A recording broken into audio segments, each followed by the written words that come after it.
Thanks everybody for coming to this panel to close out our MIDAS 2022 virtual meeting. I want to give a little bit of background on how this panel came to be, and then I'll introduce our panelists and give a little bit of an overview of how we're going to go about doing this. I had a discussion earlier this year with some of the program folks from NIGMS, including Ravi, who was the scientific coordinator for the MIDAS Coordination Center from NIGMS, and he asked a question saying, well, how are we doing on modeling in terms of the pandemic? And I try to be careful in this community saying I'm not an infectious disease modeler. That's not the perspective I come from, but I knew enough to say, well, that wasn't really a well-formed question.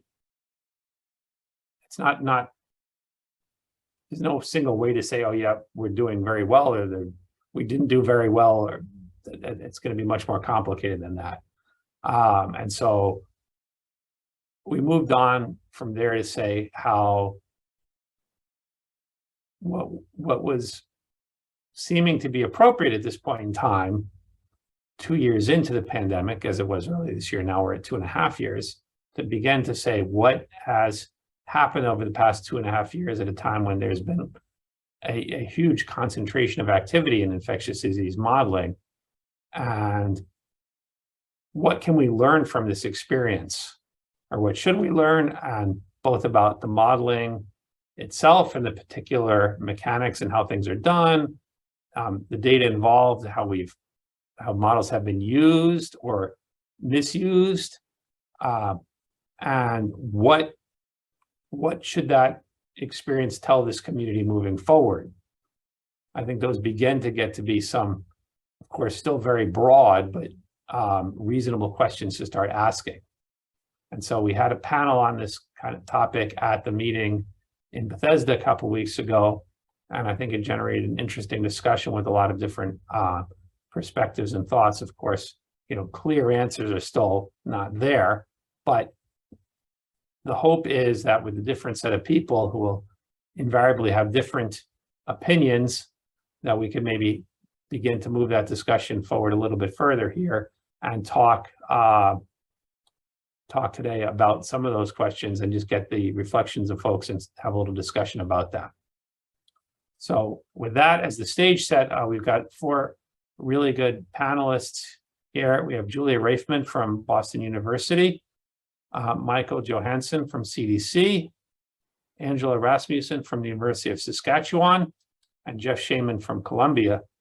What I'm going to do is ask everybody to spend a few minutes, and I want to aim for 7-8 minutes or so each, to just sort of give your thoughts on these topics and questions.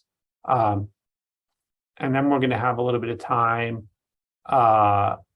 where I'm going to try to sort of work with what everybody says and some questions that I've prepared and shared with the panel to get their thoughts. And then we'll open things up for audience with discussion. So with that, I'd like to get started. And since nobody had a preference on who would go first, I'm going to go in the order that they were listed here. And I'm going to start with Julia Raifman from Boston University. So Julia, if you would like to start, the floor is yours. Hi, everyone. Can you hear me? Perfect. Thank you. Can you? Yeah. Okay, great. Hi, thank you. It's a pleasure to be here. And thank you. I know many of you who are attending today have also been working very hard to respond to the pandemic. So thank you for your work. Thank you for the opportunity to engage in this discourse. I am an assistant professor at the Boston University School of Public Health in the Department of Health Law, Policy, and Management, where I lead the COVID-19 U.S. state policy database. We documented the dates that states changed their policies to reduce the spread of COVID-19 and to reduce economic hardship during the pandemic, and in order to facilitate rapid response research. And we were inspired to make a publicly available resource because so many other groups were also making publicly available resources and data sets. So I think that's such an important contribution to collective action and rapid response research in a rapidly changing context. We were fortunate to be able to learn from the database about policies that reduce the spread of COVID.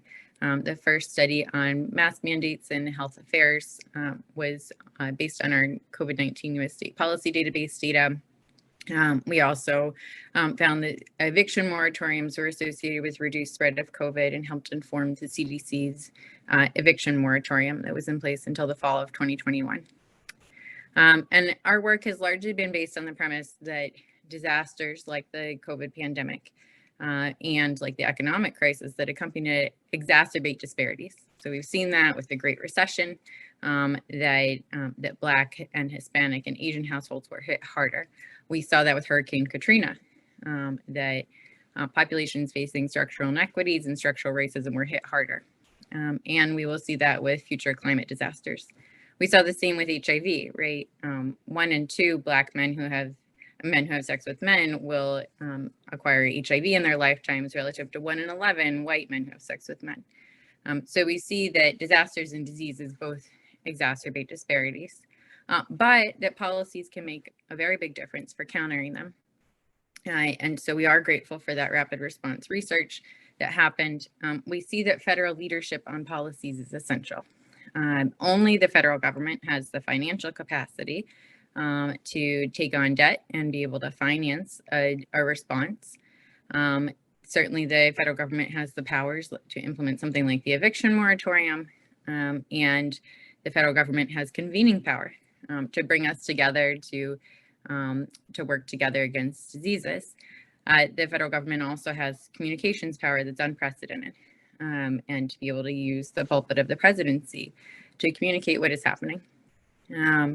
And when we tracked state policies, we actually saw that the biggest driver of state policies was federal guidance. Disasters can also be an opportunity to inform longer-term structural change. So many of the phenomena that we saw during the COVID pandemic were documented through data sets collected in real time during the pandemic.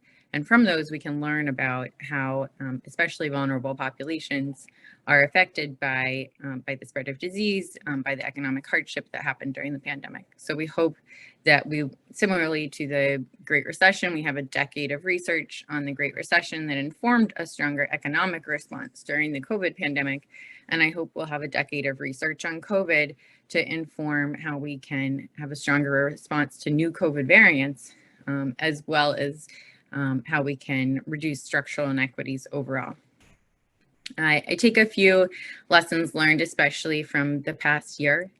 Over the past year, we really transitioned from conducting rigorous policy analyses and conducting event studies to doing a lot more communicating about what we had seen in the policy evidence.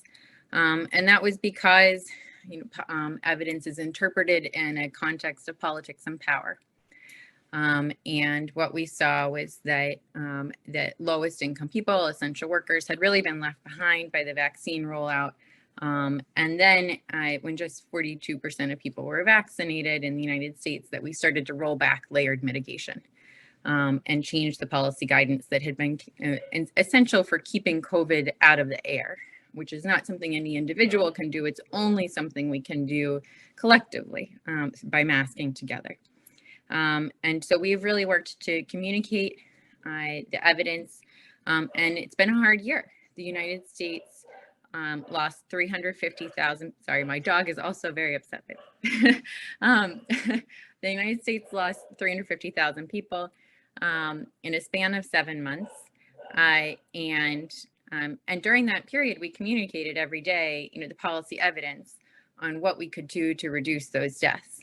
But just for the sake of comparison, I previously worked on HIV, and we invested 10% of the NIH budget to reduce 40,000 new HIV infections a year, which was a good investment. It has a high burden of disease. And so to lose 350,000 people, several times more people than were infected with HIV in a year in 7 months is quite striking and something we never want to happen again.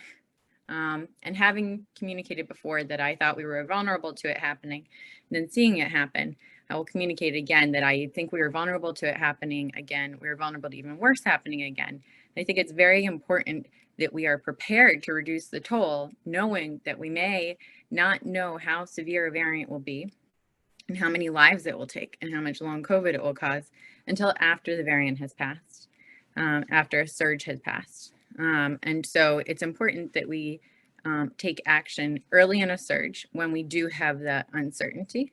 And I think it's also important for all of us to work together from our different perspectives. I say that COVID is a collective action problem. And I think it's important for us to take collective action from different domains of research. Policy researchers tend to think about policies differently than many modelers. We don't think about what's the impact of an individual wearing a mask or getting vaccinated. We think about what's the impact of a whole population wearing a mask together to clear the air. What's the impact of a whole population getting vaccinated? And the sum of the individual components don't add up to the whole in that case. So if you have voluntary masking where 30% of people aren't wearing masks, well, those 30% of people are more likely to have COVID, and you are still likely to have COVID throughout the air, which is not the same as if you have 100% of people wearing a mask. Similarly, we get larger returns on vaccinating everybody, on boosting everybody. And I will say that it's important to work with economists as well.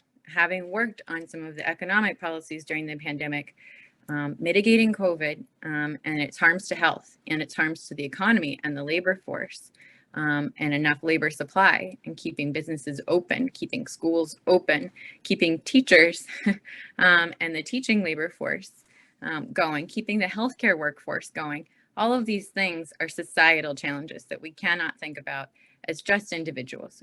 We have to think about it collectively, and we have to think about how do we support our society through this?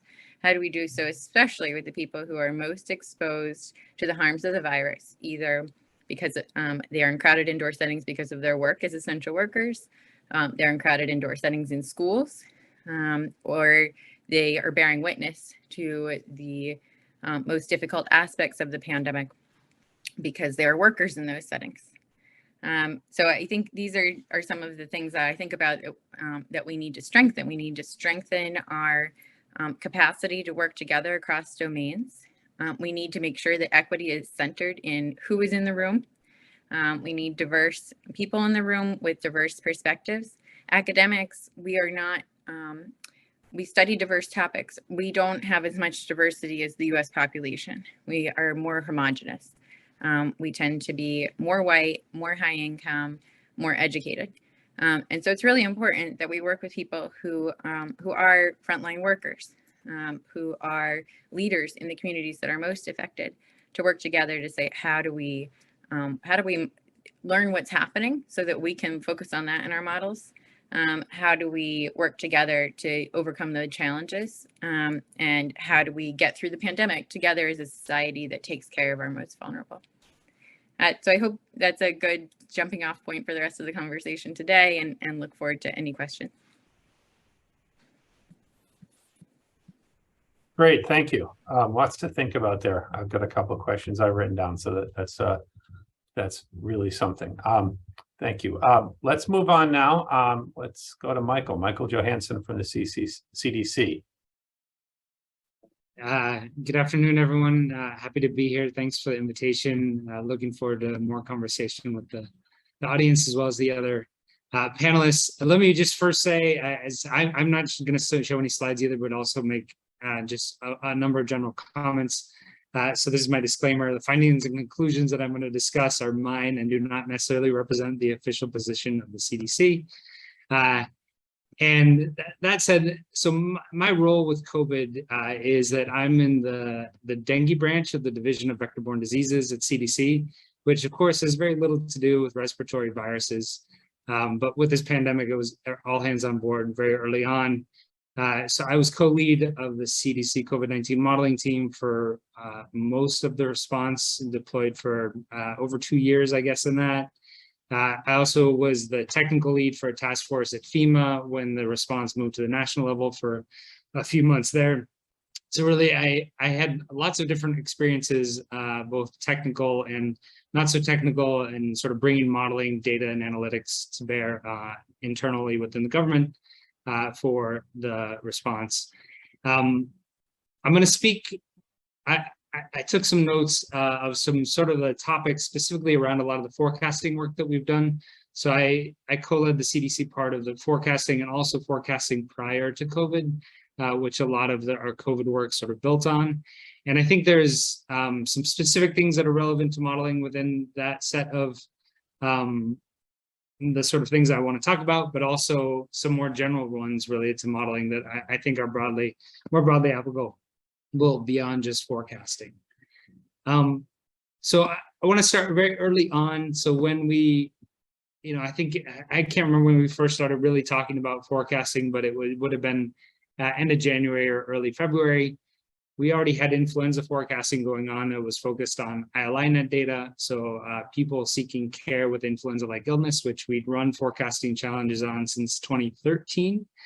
But it quickly became clear that that was not going to be a great metric because it was influenza season, and there was very little that we could do to differentiate between influenza and COVID at that point. And we quickly saw changes in healthcare system usage, which makes a metric like that depends on care seeking and using as a fraction of care seeking really changes what that means and sort of makes it hard to compare and really understand what's happening with that data set. We also sort of early on, and we've been working on this for years, is really try to recognize the uncertainty and incorporate that in thinking about forecasting. I'll try to come back to that, but so we asked for that in both the forecasts that we're collecting, but also are really careful about that in all the communications that we do about forecasting. So it's not predicting a number, but rather putting uncertainty bounds on likely outcome.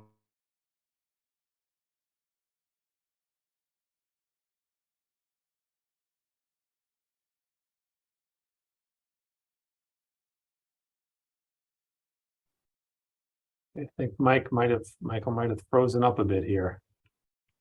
I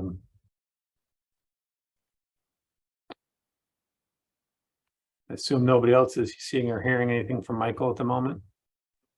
No.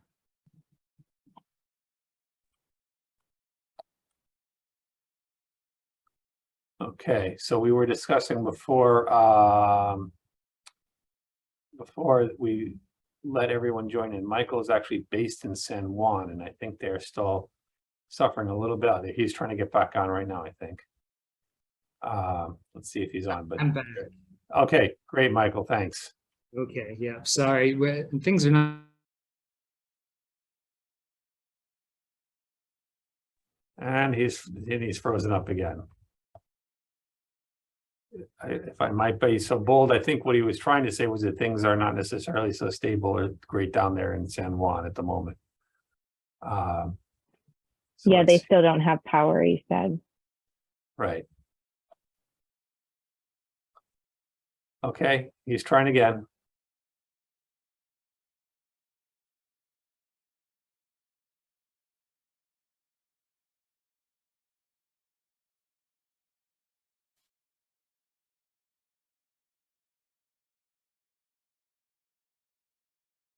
Michael, you there? And I think his connection dropped. Okay, one more time. All right, maybe I'm back now. Yeah, we can hear you. Okay, I will try to do it without video, and if I get dropped again, I will try to call in instead, and you guys should just go on to the next panelist, and I'll try to get back in my phone. All right, and I have been able to hear you when you haven't been able to hear me, so do tell me if I get lost again, because otherwise I may not notice. Will do. All right. One of the other decisions early on was that we were, we'd done things like trying to predict the peak of influenza seasons, but we had no idea what the peak meant. So we needed to rethink about that. Like, when would the peak, sort of when would we stop looking? Would we do the peak before some time? First peak, second peak, like thinking back in February 2020, it was really hard to think about what those things might look like. The next was like the data. So as Julia mentioned, there were all sorts of uncertainty with data early on, lots of different efforts going on. And I think like lots of what we saw there was not really unique to COVID in many ways. but everything was happening on a scale and a speed and a public visibility to an extent that we've never seen before. So like early on in the new pandemic, like we don't even know what the pathogen is, right? We don't have testing, we don't have a case definition. So all of those things like really evolved. And actually it's pretty remarkable, the data reporting systems that did get up early on, though clearly there was a lot of problems at getting those on board as well. That meant that the first forecasting target that we were able to really look at was the number of cumulative deaths, which was a pretty important topic at the time, but also as things progress, like not as interesting or an important one when we're looking at short-term changes, because cumulative deaths, they're essentially always increasing. It's just a question of how much they're going to increase and over what time scale. We also focused on 4-week ahead forecasts because we had looked previously at influenza forecasts and really saw that forecast accuracy dropped off a lot after 4 weeks. Some teams did longer term ones. We eventually were able to do incident death forecasts and then cases once case reporting became a little bit more standardized, and eventually hospitalizations, which I think has been maybe the most fruitful, even though it was the last on board. It is obviously a very important outcome, which is important because it's tied both to the health burden and to the health system burden at the same time. So it's a really timely indicator, but it is also timely in addition to being important. And it's sort of a more stable reporting system from the way that that was brought online. So I think that has been a real boon for lots of the different pieces of the response, but in particular for forecasting as well. I want to mention a few things we learned about forecast performance. So I already mentioned sort of the horizons of forecasts. We have looked at longer term forecasts that teams are making sort of outside the specific challenges. They really degrade at longer time scales, but actually a lot of those teams that were doing longer ones are actually poorer forecasts, even at the shorter 1 to 2 week ahead time scales. We've seen better relative performance of mechanistic models than we've seen previously, and this is probably related to some of the behavioral components that have had a bigger role in COVID than they had, for example, in influenza. Incorporation of variants, really important to think about those in terms of mechanistic models. Larger scale fitting of complex models to data, really across sort of the national, state, and county scale in the US. Not just building those models and sort of projecting forward, but actually trying to fit those complex models. And that work has been going on, but I think really accelerated during COVID. We had baseline models for forecasts, and I think those are sort of important to have in any modeling activity that we engage in. For COVID, we used a very simple one that was just projecting forward at the same level of the last observed week or day of data, with sort of expanding uncertainty in the 4-week horizon. And despite this being a very simple, and you could even call it a stupid model, there's no model that was submitted that beat that forecast at every time point in every location. So there's still a lot to be learned from that and trying to be able to beat that and how we can be better than a very simple model. And also there was many of the models that rarely beat that. So those are ones that even, they're models that often have really good ideas going into them, but they're probably missing some other important components that they should consider to improve accuracy.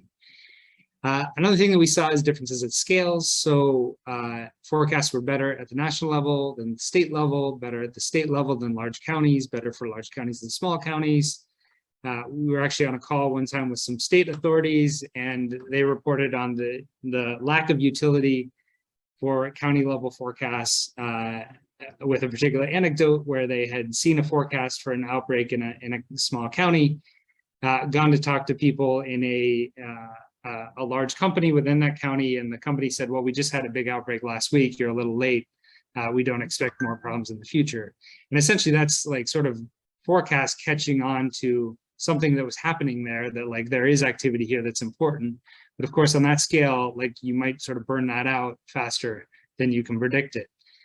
So it's not that the models weren't doing something reasonable there, but it is that information ends up being not useful on that scale.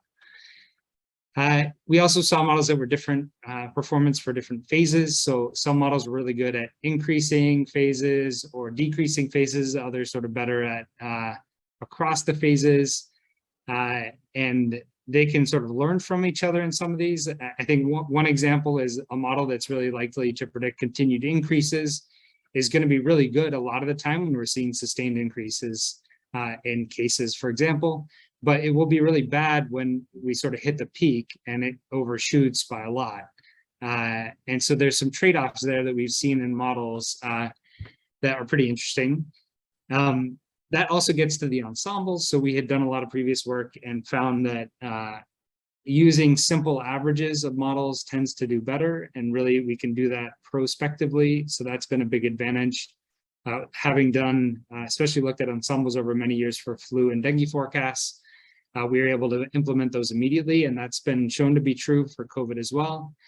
We did make an early change to those, which was going from means of all the forecasts to using medians of those, and there's specific ways that we put those together. But the median forecasts, we were able to show early on that those were more robust and sort of implemented those, and that has held true for the response since we've been doing it.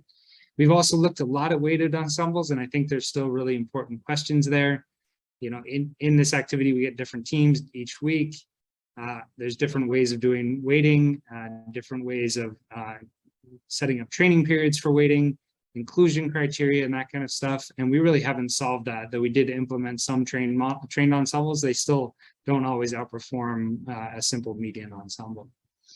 I'll make a couple more quick points. One is that the community has been super important for this.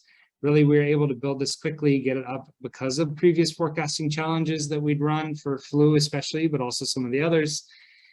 Also working with the MIDAS group really has helped us pull together and coordinate some of that effort.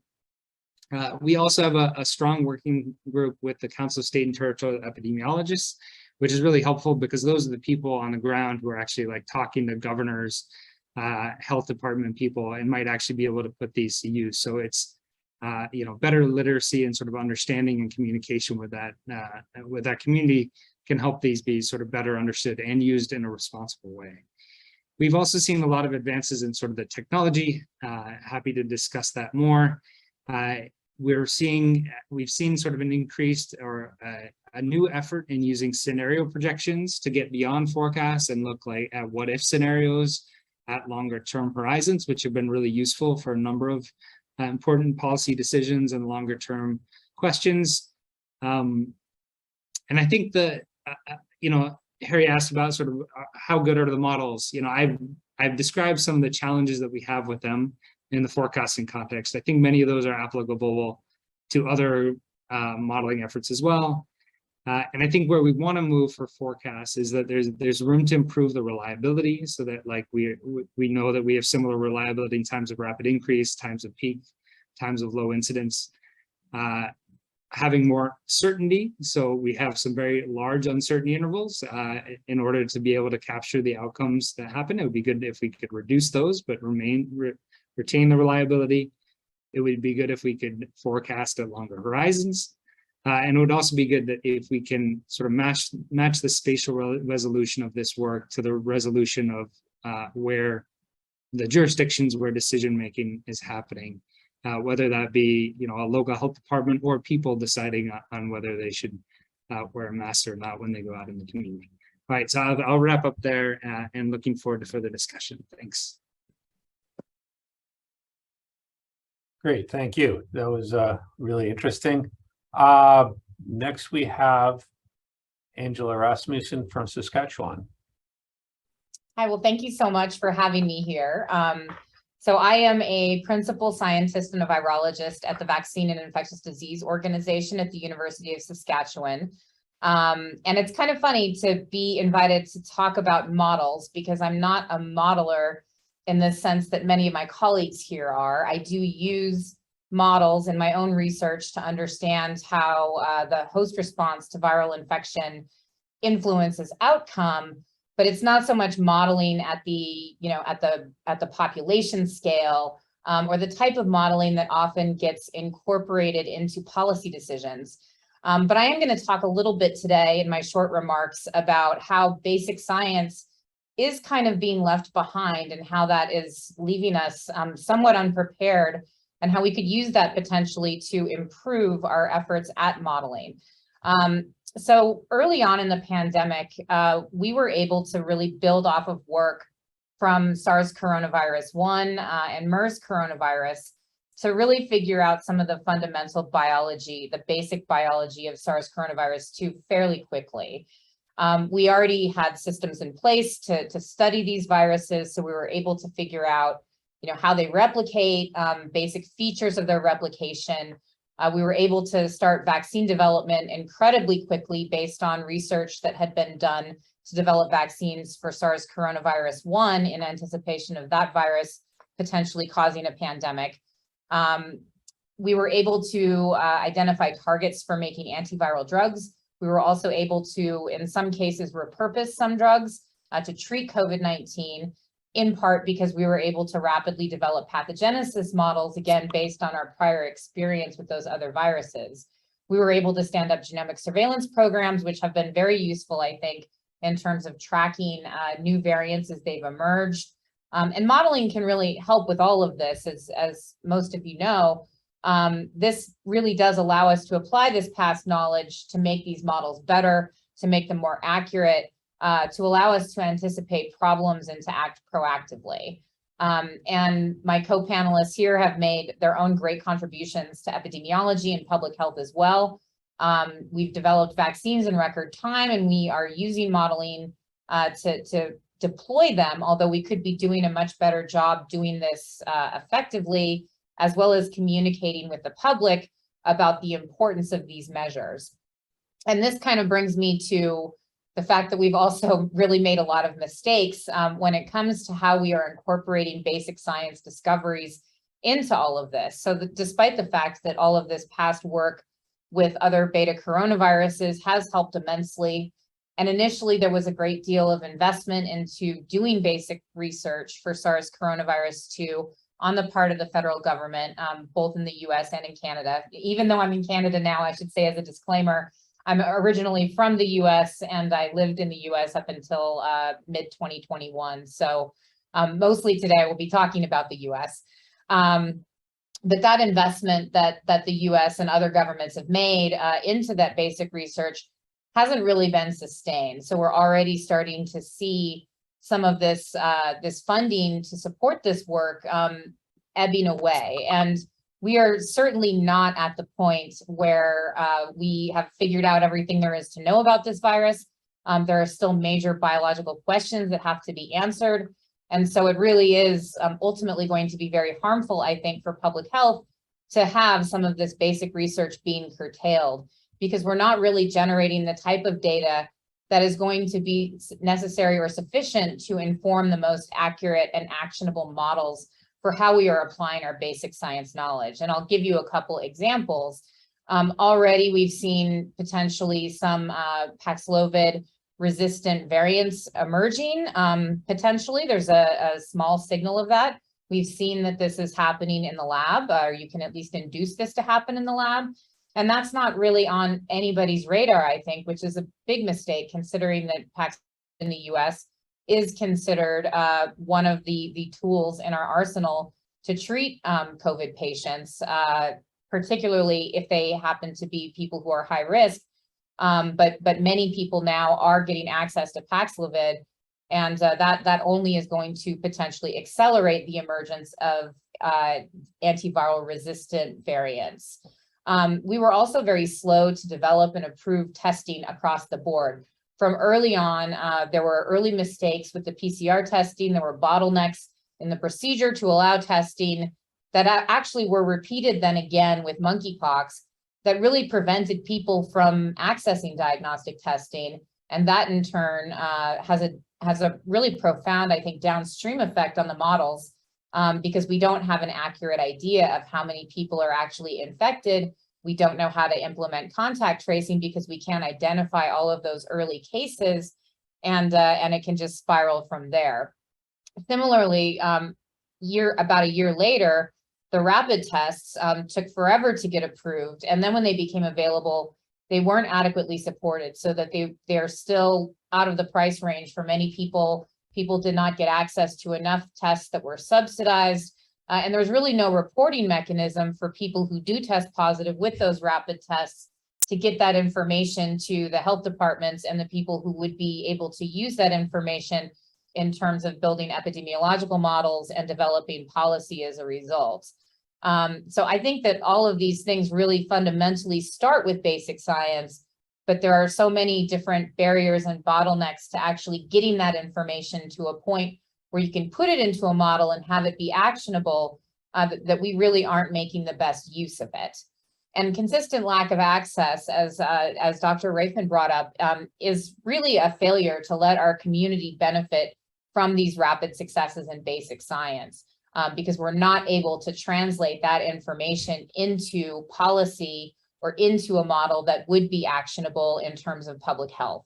And this is really, I think, due to a number of different challenges. Of course, there's challenges in communicating basic science with the public. Many of my colleagues, and I certainly have to watch myself on this too, struggle to communicate these really complex, jargon-filled experiments and their results to a general audience, particularly when people are coming at it from a variety of different educational backgrounds, from a variety of different levels of comfort with basic science and that language. That makes it really challenging to explain, for example, the molecular basis of which a variant evades a vaccine to a broad lay audience. There's also a lot of challenges, I think, in communicating across disciplines.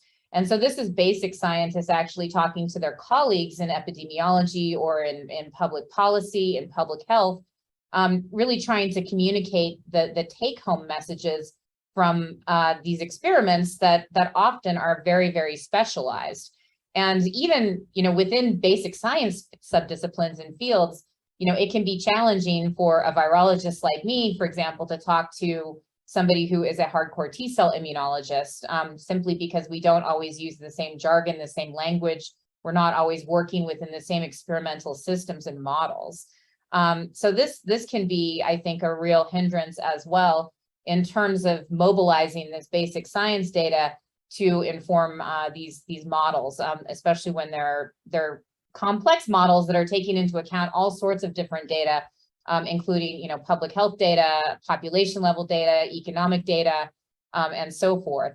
And then I think there's also challenges in communicating with regulators and policymakers. And this really can explain why it takes so long, for example, to decide whether or not we're going to approve a bivalent vaccine or a booster, and what type of information will be needed in order for the FDA to make that decision and move forward. This was a process that took months, and many people argued that it shouldn't take that long. Some of that delay, though, I do think was a result of these challenges in communicating the current state of the basic science to people who are thinking about it from a clinical perspective or thinking about it from a regulatory or a policy perspective.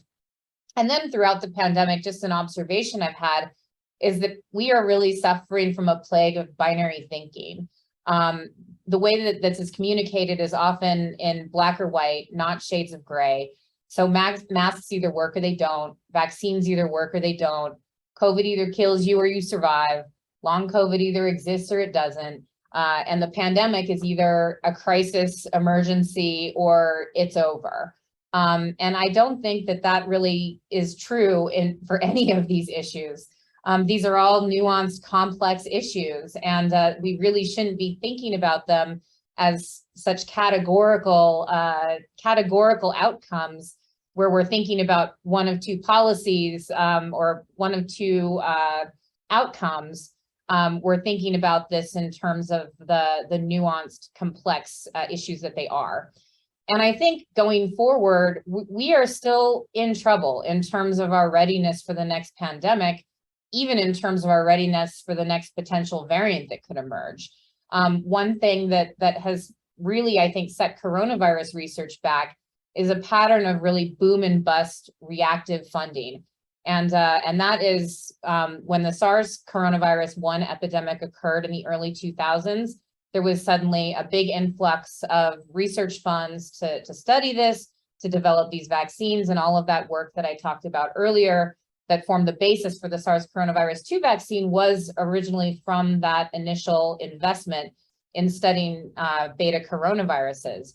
After SARS coronavirus 1 did not become a pandemic, then a lot of that funding went away. And so people who had started really promising, I think, research programs trying to understand the basic biology of these viruses really had to shutter those and move on to something else that could be a sustainable research program. The same thing essentially happened with MERS coronavirus in 2013, and now to a much larger scale because there was a much bigger investment made in SARS coronavirus 2. But the same thing is starting to happen. We are seeing the government programs, the government funded programs that were set up to study SARS coronavirus 2 slowly beginning to shut down, in some cases abruptly shutting down. And that means that basically a lot of promising research programs are going to shut down with it. We aren't going to have the same capacity that we had at the beginning of the pandemic to discover this fundamental biology that is really critical for informing many of these models and our plans going forward. So I think that the real take-home message I want to say is that we are still acting reactively. We're not acting proactively to try to forecast what comes next, to try to be as prepared as we possibly could be from a basic science point of view. And that really means finding out the fundamentals of these viruses so that we can develop countermeasures in anticipation and also develop policies that would allow us to apply these measures in an effective way and a way that's equitable and accessible to everybody. Modeling really plays a crucial role, I think, in mobilizing these basic research results. You know, can we predict better variants? Can we predict impact on vaccines? Can we develop better vaccines that are more likely to reduce transmission? Can we look at the impact of vaccines in conjunction with other non-pharmaceutical interventions like mask wearing? And can we stave off the potential emergence of drug-resistant variants? I think that, you know, we are working on those things, but not in as organized or as sustainable a way as we could. And ultimately, that is going to be a real problem when the next pandemic happens, and it will happen. And it's you know, the thing that keeps me up at night is whether the next pandemic is going to be worse than SARS coronavirus 2, which, judging by the many different emerging viruses that are out there, it well could be. So not to end my opening remarks on a sort of depressing note, but I do think that we really do need to think about making sustainable research programs at every level, from basic science all the way to the clinic, all the way to public health, all the way to policy making, if we really do hope to move from this reactive mode of responding to a proactive mode of preventing and being prepared. And I'm looking forward to this panel discussion. Thank you so much. Thank you. Lots of interesting thoughts there. Thank you.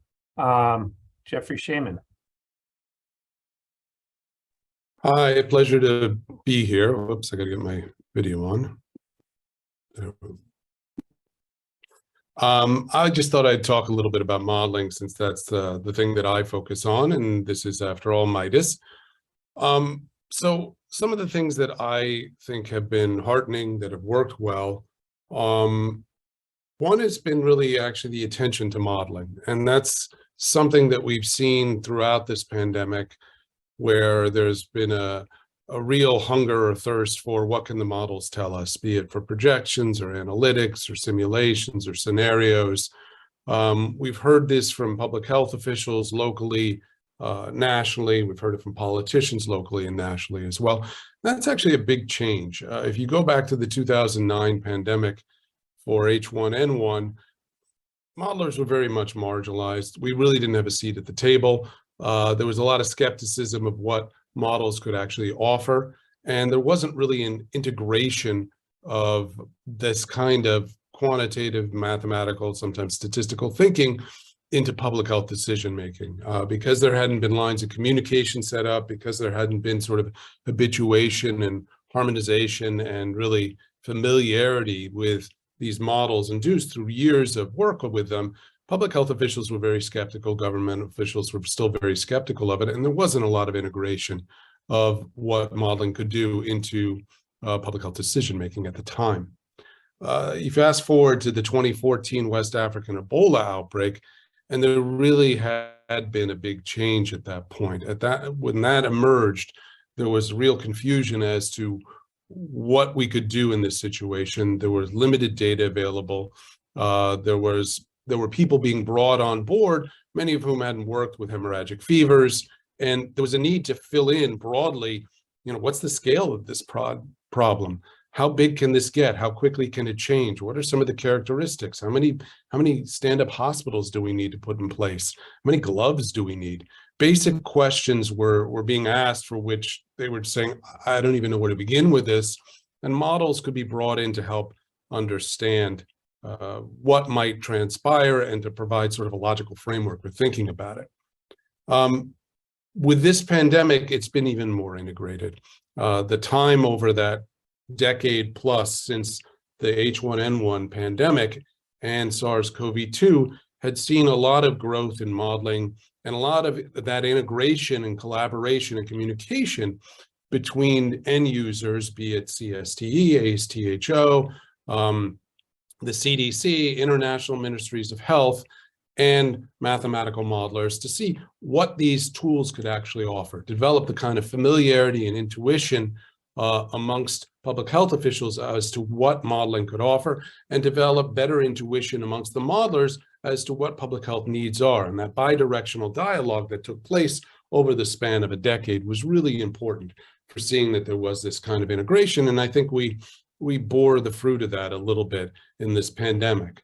I do think that there has been some recognition and integration of data-driven approaches into modeling, where we're not doing so much free-form simulations that are unconstrained, but actually trying to bring data to bear. There are a whole variety of techniques that have been used, and many groups have been using them, not all, but I think that has been very heartening to see, because it's really important when we're doing modeling that we constrain ourselves to reality. We don't go on principles that are modeled after, physics or chemistry or statistical physics and try to apply them to disease systems with what we think we know, but try to get the models to actually work with our observations of reality. And those data-driven approaches have allowed us to actually bring some kind of inferential analytics in, where we can understand epidemiological properties and characteristics associated with this virus and how it's changing over time. It's allowed a basis for better optimized models for providing counterfactual simulations. It's provided the starting point for those mechanistic models for actually generating projections. And it also provides a starting point for considering how you might want to generate scenarios as well.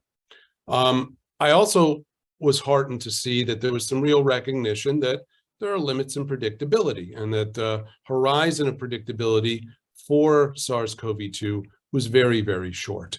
And there was a restriction not to take it out beyond 4 weeks when it was put together in this multi-group ensembles that were led by Nick Reich, and then ultimately transferred over to the CDC and also housed on Roni Rosenfeld's site, that we're not trying to go out 6 weeks, 8 weeks.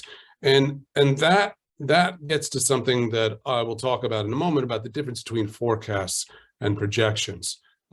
It's important to recognize that given the delays in which even cases are reported, that a 4-week projection has almost half of its time already baked in, where that the people who are within the first week, and maybe some of those in the second week, who are being reported as cases, are actually infected at the point prior to the point of initiating that projection.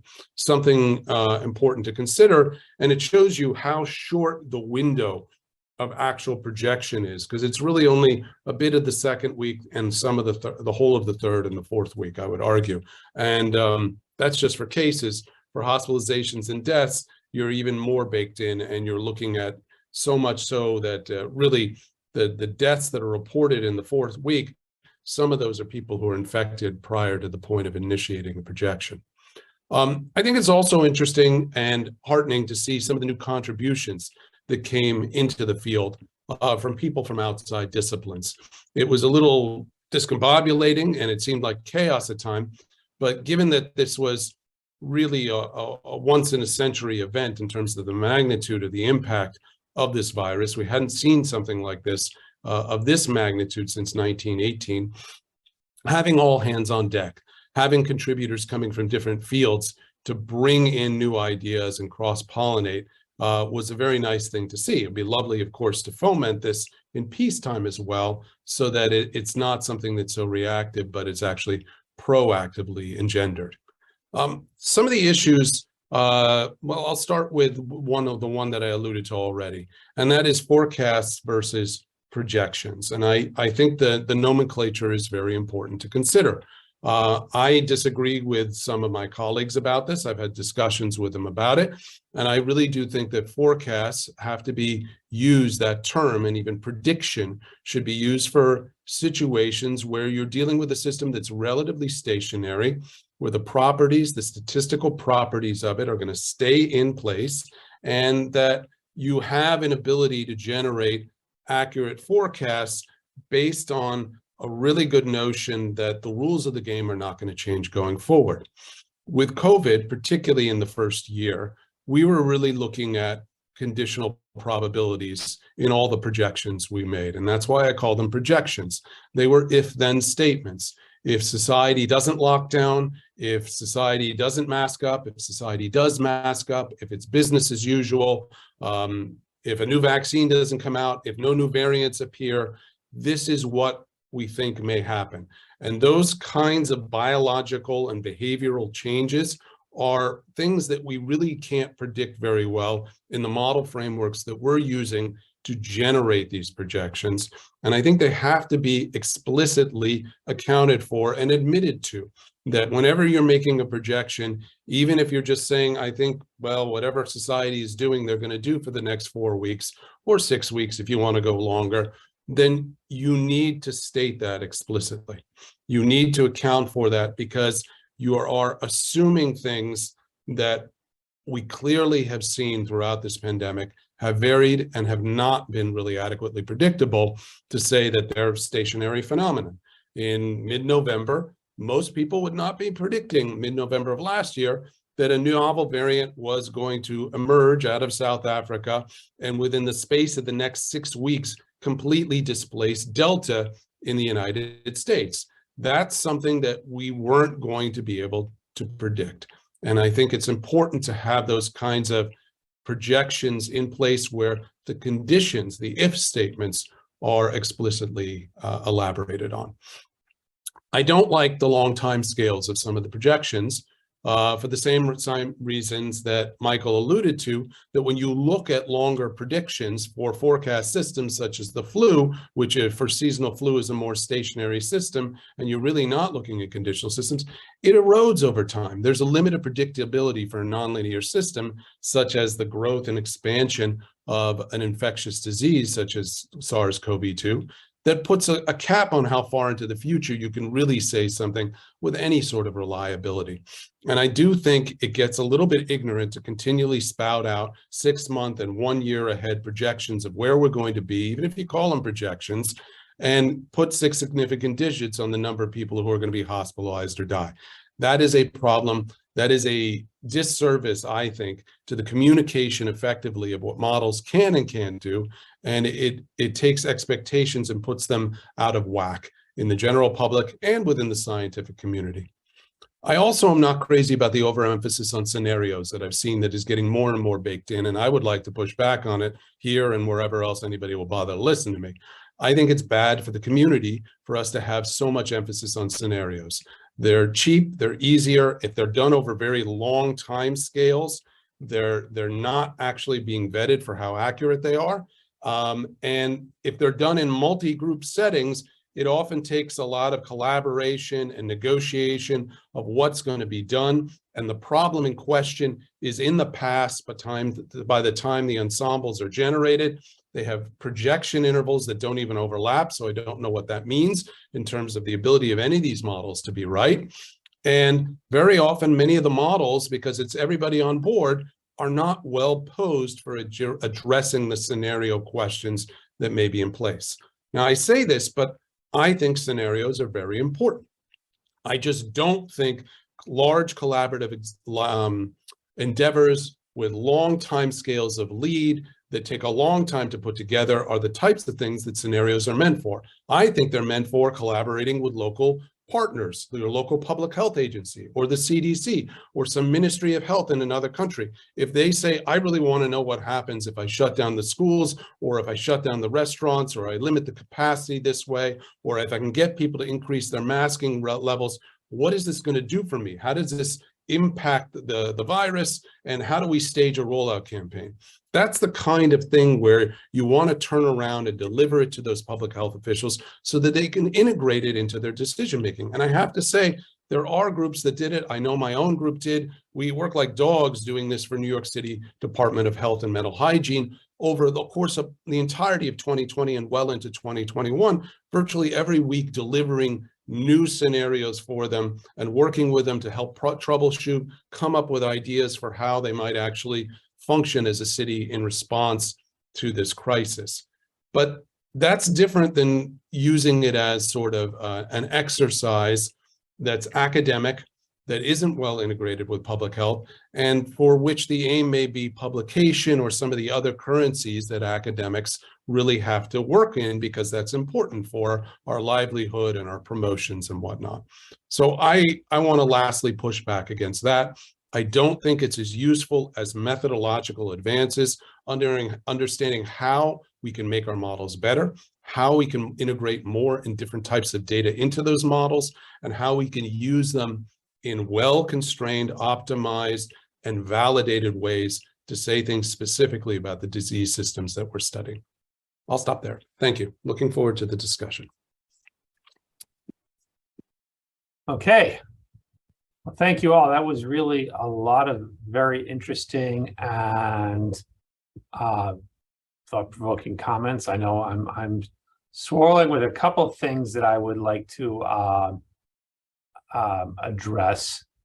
And one of the things that comes to my mind, and I should say again, as I said at the beginning here, I'm not a modeler, but I'm in this position of being the director of this MIDAS coordination hub, where I'm trying to help this community. And one of the things that strikes me that I hear is this urge from the people in the community to engage more with public health and to be more in that role. And say that Jeff, that you illuminated, that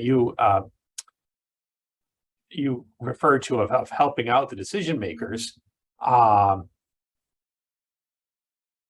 Yet, sort of, how do we phrase this as something that academics can do to get to Angela's point in a sustainable manner? And I'll just give you the example here that at the panel of this sort that we had in Bethesda, there was a young early career person who basically had been spending the past 2 years doing COVID stuff and was afraid that her career was going to take a hit because she hadn't been able to publish. And so how do we reconcile all these things as a community, get that sort of engagement while doing the science and doing the things that build the ability to keep doing it, at least on a personal basis, and having that impact? And I think that's a really tough thing to juggle, particularly for people who aren't well established. Mm-hmm. So I'd be interested in hearing anybody's thoughts on that, since we've got a little bit of a range here also of people in career stages. And so that would be interesting to hear. So I'll throw that. I can jump in on that initially, because I sort of broached that subject a bit here.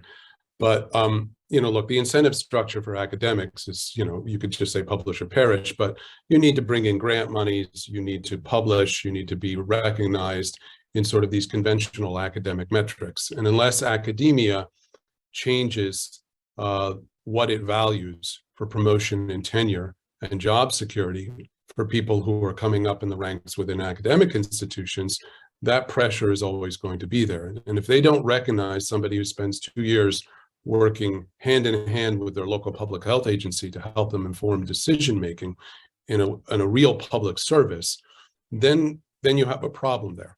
And if that work also is not funded, that too is a problem. We're getting back to the money issue, and that unfortunately is also central to it all. And so we do have to look at the incentive structures, and we have to think about, well, what is perverting it in some sense? If you can get together in a large modeling group and put together a publication with 500 authors on it from many, many institutions, and it's going to be considered in PNAS, a high-profile journal, your incentive is to go after that and to put aside things that might actually be more substantively advancing the field, because that's actually going to help you. And I think we have to recognize that. I also think we have to recognize that so long as the journals keep publishing those types of papers, that is going to continue being the case. I'm a little baffled by publications of scenarios in high-profile journals that are not validated, that are well after the fact, because the only analogy I can make is, when was the last time you saw a journal, peer-reviewed journal, publishing a hurricane landfall forecast? That never happens. That's all stuck down in technical reports and operational work. And maybe this is something with the Center for Forecast and Outbreak Analytics, where we will move some of that operational work, not all of it, because there has to be an interface between academia and the government, into settings where there's going to be less incentive to do that, and where the structures of reward can be better recognized, both in academic settings and as well as in funding. I'll shut up. Anybody else on the panel choose to comment on those questions? I might just comment on how things are a little bit different in Canada. And this is one thing that I've observed since moving here. Depending on what funding mechanism you're applying for as an academic, there is a thing called the Canadian Common CV that actually does have ways to recognize those types of contributions. And they are considered by some grant study sections, as well as by promotion committees and things like that, for academics. And it's especially important, I think, for early career academics, and particularly during a situation like this, where people aren't going to be able to publish as much. People might be working on other projects that they weren't originally funded to do, but they're still making a significant contribution, as Dr. Shaman said. And I think that really, though, the solution is not necessarily to do what Canada does, but to really change those academic incentives, because I think that, you know, it's great to have a first author, science, nature, cell paper, whatever, but it's also a significant contribution to be doing what Dr. Shaman described his group was doing, contributing to on the ground public health policy decisions being made by the New York City Health Department during a crisis, and really working very, very hard at doing that. And there really does need to be an overhaul of what academics value, especially for sustainability of funding, as I've been talking about. I mean, we really shouldn't have to rely on whether or not we've been able to publish. And speaking as somebody who's an associate editor at 2 journals, it's also really difficult to publish right now because everybody's too busy to review, especially papers on SARS coronavirus 2. So there needs to be a way to recognize these contributions for the purposes of academic advancement, beyond like the traditional academic structures and the things that we value in academia in terms of promotion and advancement.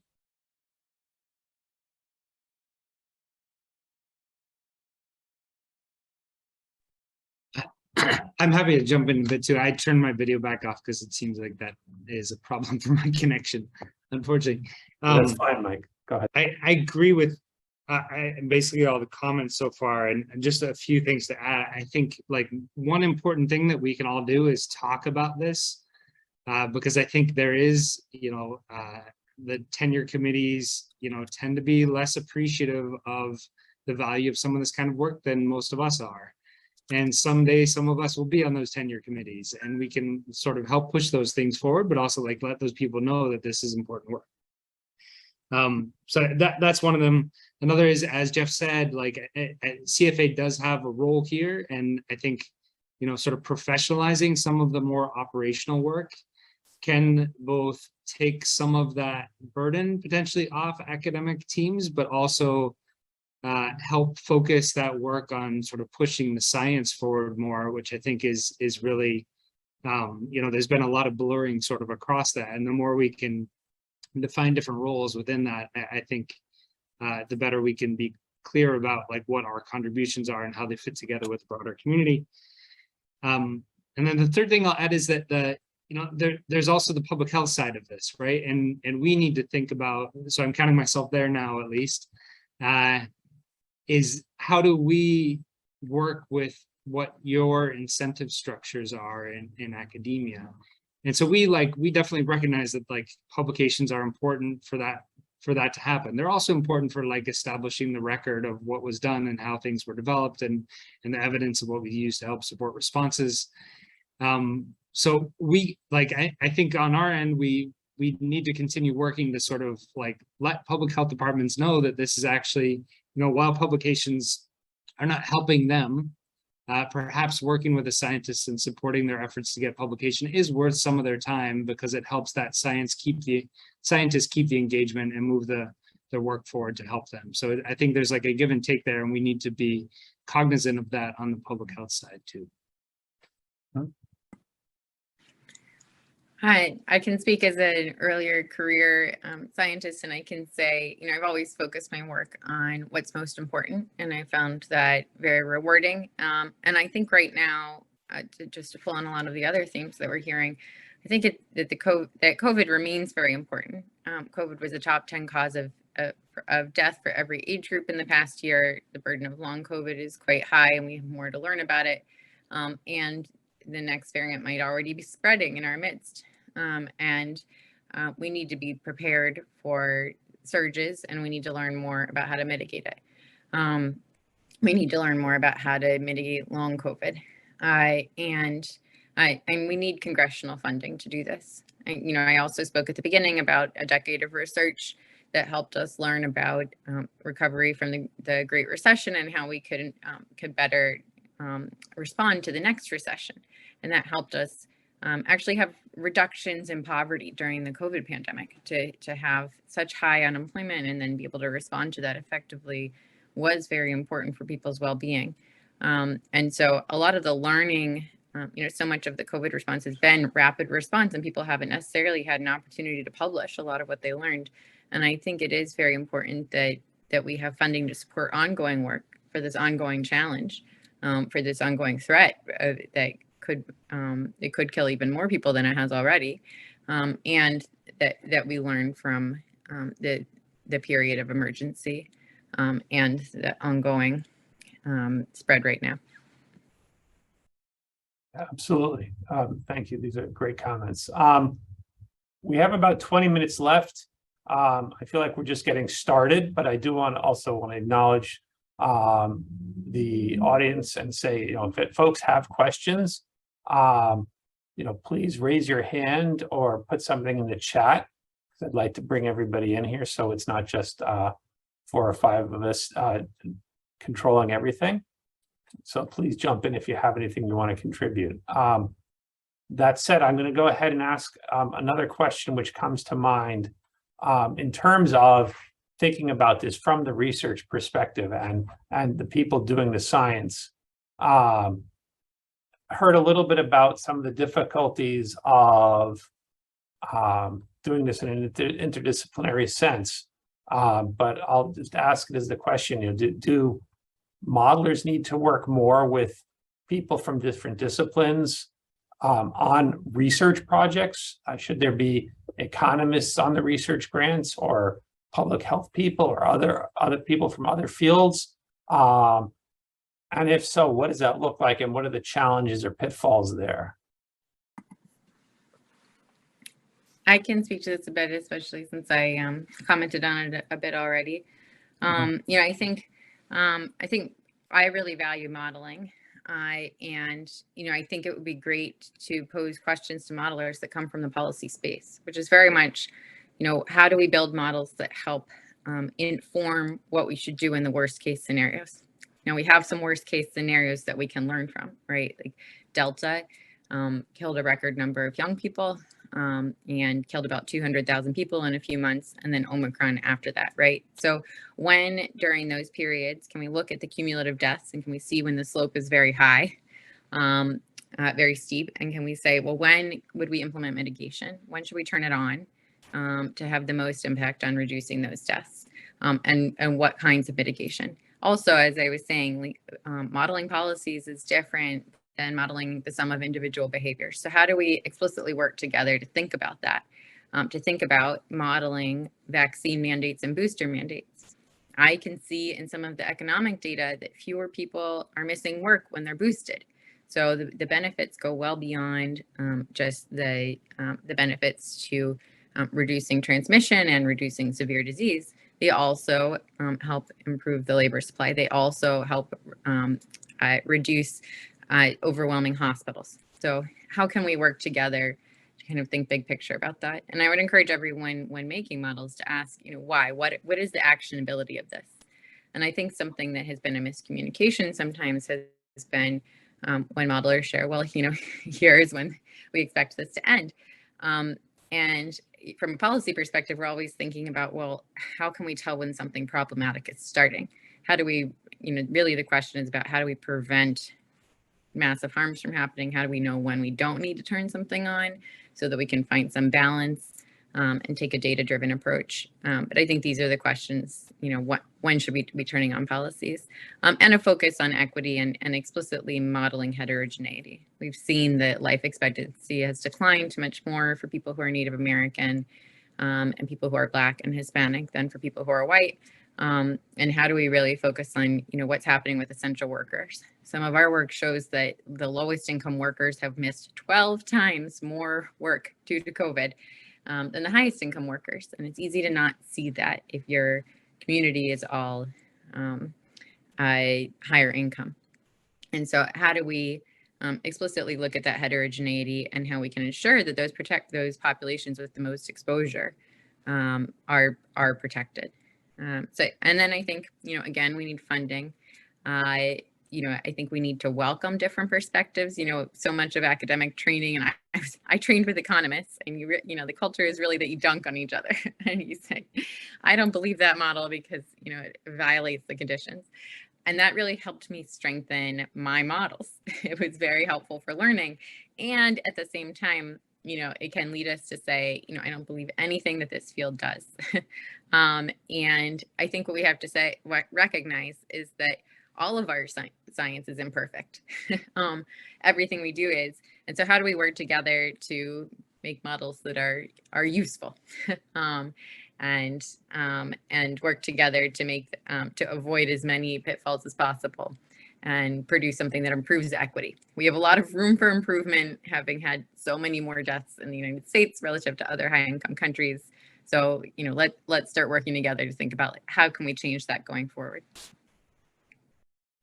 I couldn't agree more with that. And even though the modeling that I would work with is very different, the pandemic itself, one of the silver linings for me has been the interactions that I've had with people from other disciplines. So one project that I'm working on here is to assess spillback risk into animals in North America and the potential for the emergence of new variants. And obviously, as a virologist, I'm going to be thinking about things like what animal is susceptible. We use structural models to assess receptor binding interactions, things like that. We do experiments to assess, which species are going to be susceptible and permissive to infection. But that isn't really a good way to assess risk in the real world. And in order to do that, I need to interact with people who are far sometimes outside my discipline.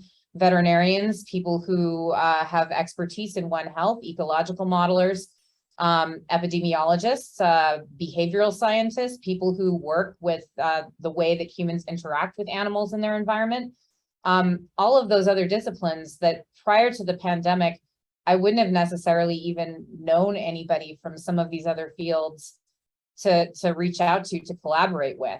And so I do think that, at least for me, the pandemic has given me a much greater appreciation of the importance of collaborating across disciplines, including with people who really don't do very much basic science at all, if any basic science at all, in order to build these better models that can really help us understand what the real risk is, not just the risk that we are able to measure in a controlled experiment in the laboratory. So I completely agree with all of that. And I think that as we do reach out and communicate across disciplines and work together, models will become better. And I guess, of projections will become more accurate. And potentially we could extend that to larger geographical areas or timescales. But I do think that the interdisciplinary interactions are absolutely key for that moving forward.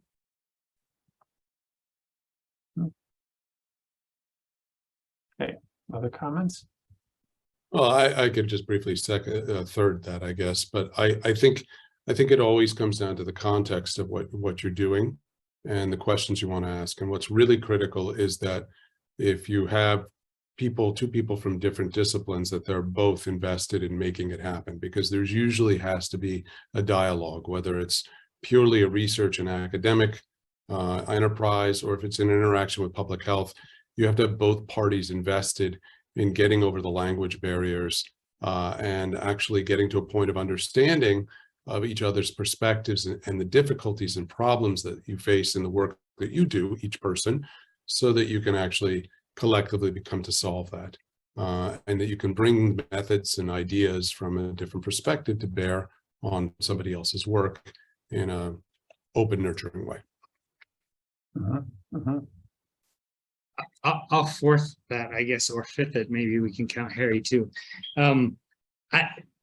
I'll just add like one more example. I think is like working with public health officials, and I think there's lots of fruitful and important collaborations to make. We've been spending a lot of time over the last few years and prior to COVID trying to connect local public health officials with modelers sort of as a group. And I think that's been really important for the modelers to understand some of like the data generation processes, for example, because they don't really understand how the data are collected, processed, aggregated, what they really mean. And so that's helpful on one side. And then they also can like learn about the model generation process, which is usually not very transparent to the public health officials. So I think that kind of conversation is really important to sort of understanding both ways. And then as Jeff sort of alluded to, like defining the questions, there's like what would be most useful to a public health official, and then there's what's sort of most feasible to model. And those usually aren't the same thing, but there generally is some middle ground. And by connecting, you can usually figure out where that sweet spot is, where there's something that's doable that can actually be impactful. So just agreeing and adding another sort of example to that. Yeah, and I'll just throw in sort of my own 2 cents here to say that I think there is a difference between sort of saying that these collaborations across these disciplines are really valuable and important, which I think we've just heard strong agreement on that. And the trickier part of understanding where the pitfalls are and where the miscommunications or the missteps might be.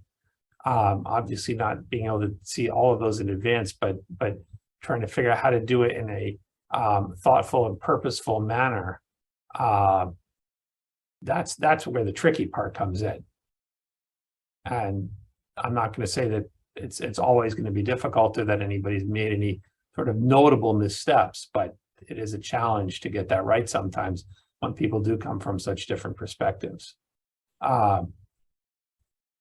We have a question here that I'm going to try to paraphrase a little bit to try to boil down to what I think is the emphasis, the real gist of it.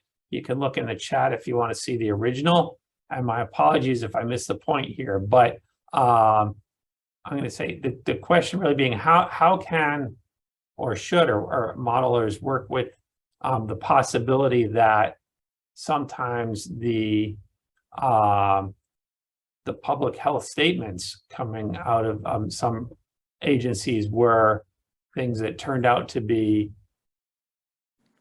incorrect and potentially in some dangerous ways or not necessarily helpful ways. And I think that there's an interesting question.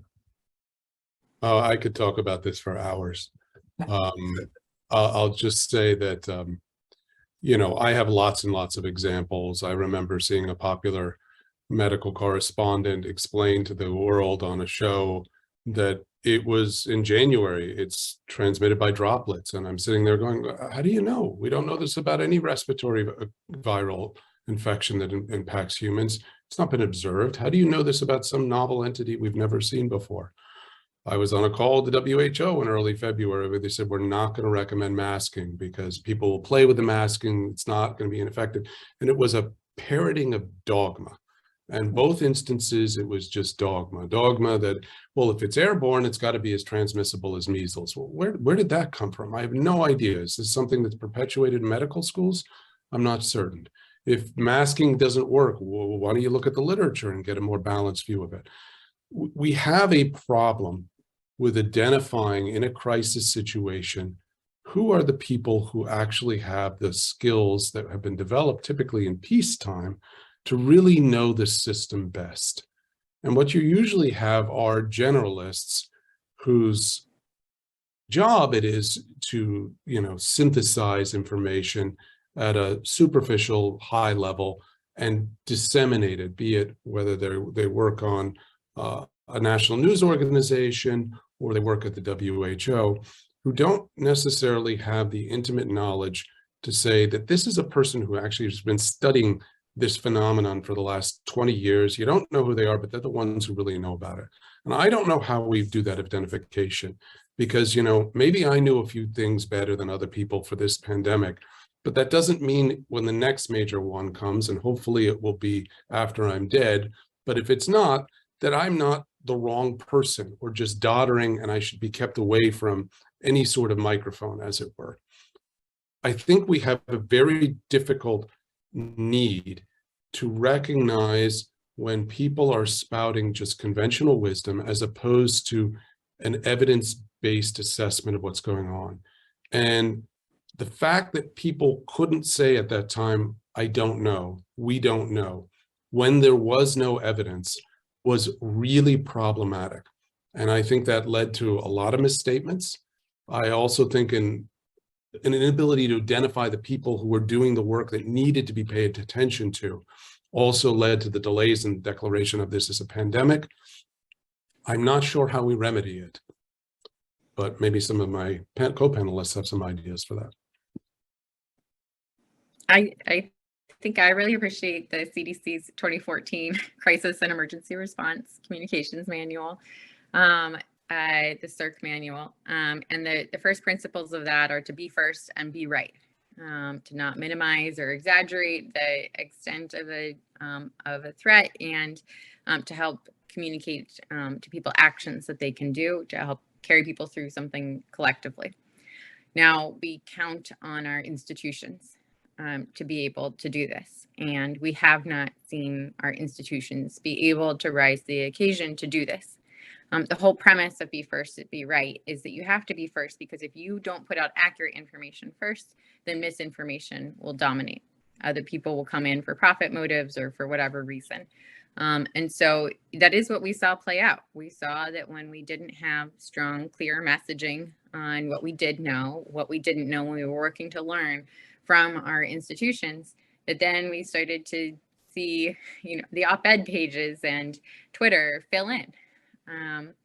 And a lot of what I did in May 2021 was start to communicate what we knew about the policy evidence as an individual, and try to do so frequently in this sort of be first, be right. But no, I don't have the resources of the CDC to help me, put it as well as I could all the time. None of us do, and nothing can replace strong institutions. The CDC is actually very good at communicating what to do, very actionably, very, very traditionally, when it comes to E. coli and lizards, when it comes to traditional threats. And what we need is to recognize is that political and corporate interests and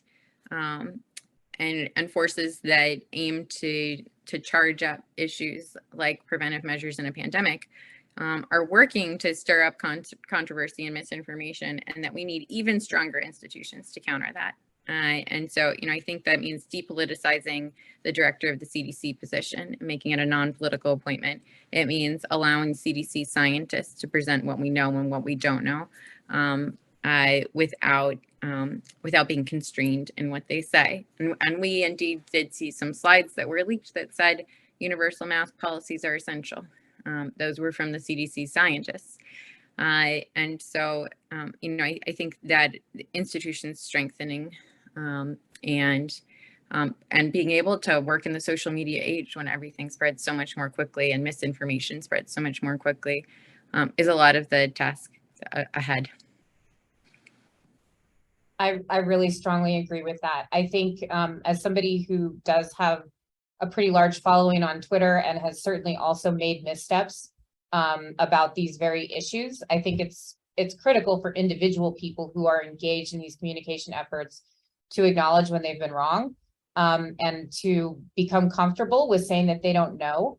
But ultimately, it makes it very difficult when the institutions that really should be the point institutions for getting this information across are not able to do the same thing. And I think that we've seen that over and over again with both the WHO and the CDC, where they have said things that were not correct.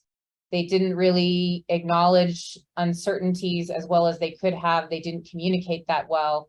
And when confronted with that, they sort of doubled down. And even though I know the intent is to be first and to be right, that actually makes it potentially worse for people to jump in and spread misinformation, because then, well, this institution said this and they were wrong and they haven't admitted that, and it really erodes trust. So I think that I agree completely that these institutions need to be depoliticized to a certain degree, because I do think that that is what drives some of the really strong statements that get made. But I do think that in general, everybody needs to be better at showing some humility and acknowledging when we don't know something, admitting when you've gotten something wrong, and also being willing to refer people to experts who actually do know the topic better than you.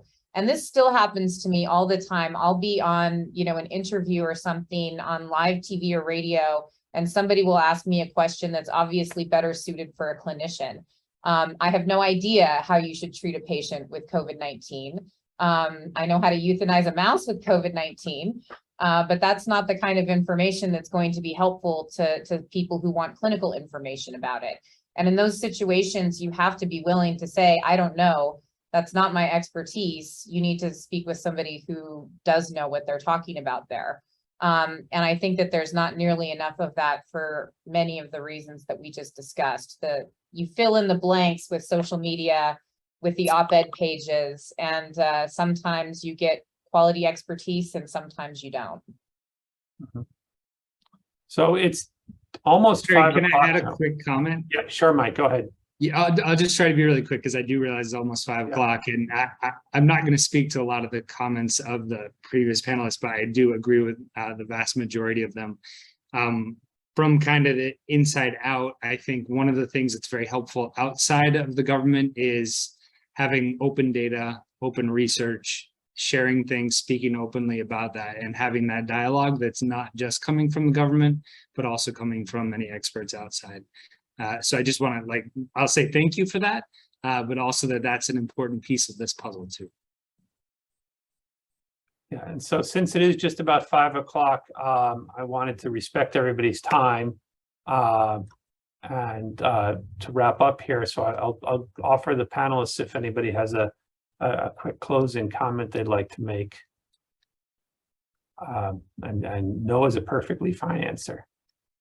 But My answer is no. I'll say thank you. Oh, go ahead. okay. Yeah, thanks for having me, Harry. Okay, we really, so I want to say thanks to the panel for a great job. We can't do a round of applause you'll hear, but I'll applaud as a proxy for the rest of the audience. Really appreciate you taking the time and sharing your thoughts and giving us a lot to think about, and things we'll have to keep in mind as we move forward. So thank you all. Thank you. Thank you, everyone who worked throughout the pandemic.